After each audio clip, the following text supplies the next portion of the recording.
Bonjour à tous, chers frères et sœurs Congo du monde entier. Je reviens pour une fois de plus apporter ma contribution à ce mouvement, cette fédération internationale des descendants du royaume Congo.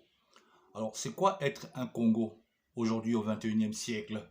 C'est se revendiquer d'une ascendance d'un arbre généalogique qui trouve sa souche dans l'espace territorial Congo, dans les limites géographiques officielles, connues de l'ancien empire Congo. Mais c'est surtout s'identifier aux traditions Congo, à la culture Congo, au culte Congo, etc. etc. Ce n'est pas pour ratisser large, mais c'est beaucoup plus une affaire de cœur que de sang. C'est-à-dire que si vous êtes un Congo et que vous avez des tendances contre nature, vous êtes un Congo et vous êtes chrétien, Congo et musulman, Congo zoophile, Congo libertin, etc., eh bien, vous n'êtes pas un Congo. Si l'on s'en tient à ce que nous avons comme héritage bantou simplement, parce que entre les Congos et les bantous, c'est la même chose en fait. C'est bonnet blanc, blanc bonnet. Sauf si on m'apporte des informations qui vont me contredire. Donc, vous n'êtes pas Congo si vous favorisez une autre culture, une autre identité, et vous ne faites pas la promotion de la culture, l'identité Congo. Sauf si vous êtes en transition, en période transitoire. Maintenant, malgré votre ADN, vous êtes disqualifié pour être un Congo. Maintenant, si vous êtes un Congo, plutôt un Breton, et que vous aimez la culture Congo, vous vous efforcez de la pratiquer, vous suivez donc le culte Congo, vous pratiquez le culte Congo, vous vous identifiez comme tel, eh bien que vous ne soyez pas dans votre ADN, dans votre génétique Congo, vous êtes habilité à être appelé un Congo. Nous le répétons, le royaume Congo n'est pas un royaume exclusif. Voilà, donc c'est important qu'on ait le ton qu'il faut quand on s'adresse à ceux dont on ne connaît pas vraiment la congoïté. Voilà. Aujourd'hui, nous avons des Congos qui sont plus proches de leurs racines que d'autres.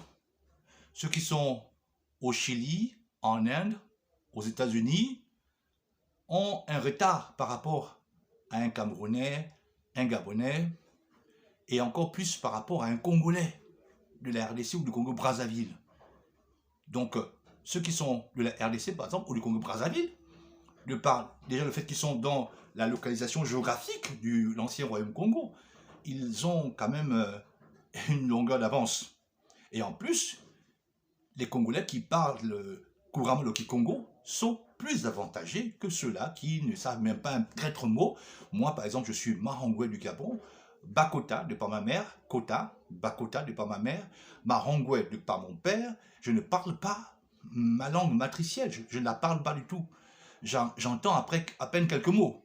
Donc vous imaginez un peu par rapport au Congolais, à celui qui est Congolais, qui est Congo et Congolais, qui parle le Kikongo et qui a encore un contact avec les racines Congo de notre identité, eh bien moi je pars défavorisé, permettez l'expression, dans cette quête de nos origines, de notre source.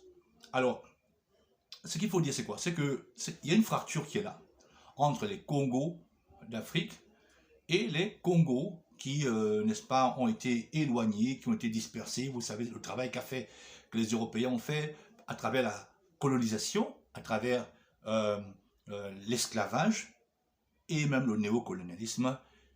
Et donc, ça fait en sorte qu'il y a des Congos qui ont été complètement déconnectés de leurs racines, de leurs origines.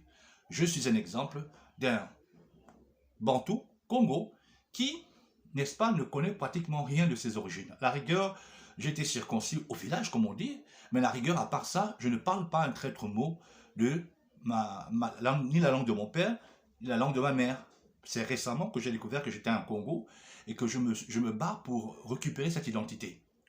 Le royaume Congo, il avait disparu, détruit par les Portugais, je dirais même détruit par un complot mondial, je dirais même détruit par un complot mondial, et il est en train de refaire surface par des fédérations comme celle de notre frère Moyo. Mais maintenant, il faudrait que tous ceux qui sont membres de ce groupe, avant d'aller dans les profondeurs, avant de voler haut, eh bien, il faut, dans les débats, être terre à terre, le b.a.-ba pour les autres, pour ceux qui ont été complètement déconnectés, pour les gens qui étaient plus français que Congo, pour les gens qui étaient plus américains que Congo, pour les gens qui étaient plus, je sais pas moi, guadeloupéens que Congo, etc. Il faut aller doucement. Il faut, n'est-ce pas, apprendre le b.a.-ba. S'il peut y avoir des cours de Kikongo, par exemple, cette semaine, on fera des cours sur les mois de l'année en Kikongo. Par exemple, la semaine prochaine, on fera des cours sur les jours de la semaine en Kikongo, etc. Il faut aller doucement parce que je pense que la majorité des Congos sont déconnectés de leur souche. Il n'y a qu'une poignée qui ont encore, n'est-ce pas, quelques fibres, n'est-ce pas, dans leur être de l'ancien empire Congo. Donc j'exhorte vraiment tous les membres de ce groupe, les plus savants, parce qu'il y a des gens qui ont des débats vraiment qui montrent qu'ils maîtrisent la langue Kikongo et la profondeur, la scientificité de cette langue, d'aller doucement, de peur que la plupart d'entre nous, on se retrouve largués. Ok, j'aimerais aussi aborder un aspect, c'est le fait que lorsque quelqu'un est par exemple américain, donc il appartient à la plus grande nation qu'il y a sur Terre. Pour qu'un Congo américain puisse sentir la nécessité, l'urgence de pouvoir récupérer cette identité, il faudrait qu'on lui propose quelque chose de mieux que cette identité américaine qu'il a. C'est-à-dire que, à notre connaissance, à ma connaissance, le Royaume-Congo n'est pas une nation quelconque, je l'ai déjà dit. Il y a une nation qui prétend être élue. Il y en a des nations, une en particulier, qui prétend être élue, etc. Mais je dis que cette nation est un ersatz du royaume Congo. C'est un ersatz du royaume Congo. Le royaume Congo, n'est-ce pas, c'est un but à atteindre. C'est un but à atteindre. Et nous y tendons tous, de toutes les manières possibles, nous y tendons tous. Ça ne sert à rien d'accélérer parce que cette œuvre n'est pas la preuve. Cette œuvre n'est pas l'œuvre d'un homme, c'est celle de Zambia Mpungu, Toulendu. Ce n'est pas l'œuvre d'un homme. Donc, ça ne sert à rien de vouloir accélérer et de chercher à ralentir.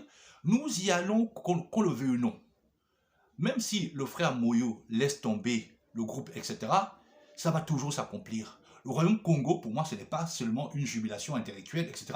C'est quelque chose qui va se concrétiser. C'est-à-dire que dans des années, 50 ans, 100 ans, il y aura bel et bien sur cette terre, sur le continent africain, un royaume Congo.